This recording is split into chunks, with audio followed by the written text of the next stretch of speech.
মানুষ মৃত্যুর পরে শোক করে, হাউতাস করে, কত কাঁদে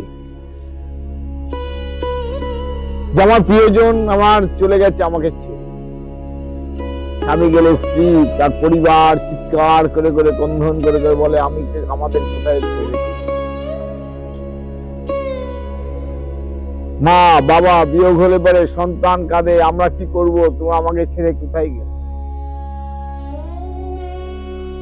ঠিক তেমনই কুরুক্ষেত্র যুদ্ধে যখন 21 বছর বয়সী ওই অভিমন্যু যখন পড়ে আছে রণক্ষেত্রে নিথর দেহ,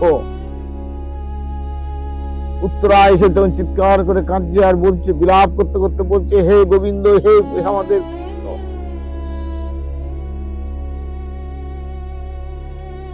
আপনি আপনার ভাগনার প্রাণ ফিরিয়ে দিন, আপনার ভাগনাকে ফিরিয়ে দিন আমার কাছে।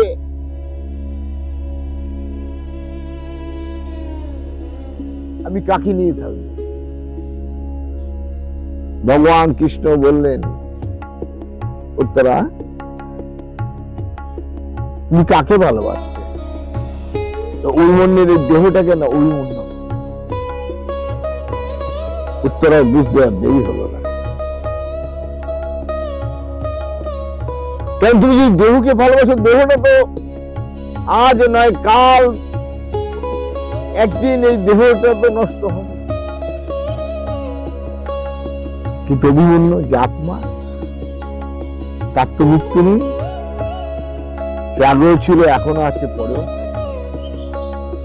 ন জয়তে পিয়তে বা কদাচিৎ না ভূতা ভবিতা মানব অজয় নিত্য সত্যত প্রাণ নহন্নত নমান। অর্জুন, আত্মাকে কোনো কিছু করা যায় না। আত্মা অবিনশ্বর, আত্মার মৃত্যু নেই। আত্মার জন্য, এই দেহের জন্য শোক করে জগৎ, কিন্তু দেহের সঙ্গে জগতের সম্পর্ক রয়েছে, আত্মার সঙ্গে পরম গম্ভীর সম্পর্ক। শোক কিসের জন্য? পাওয়ার জন্য, না পাওয়ার জন্য।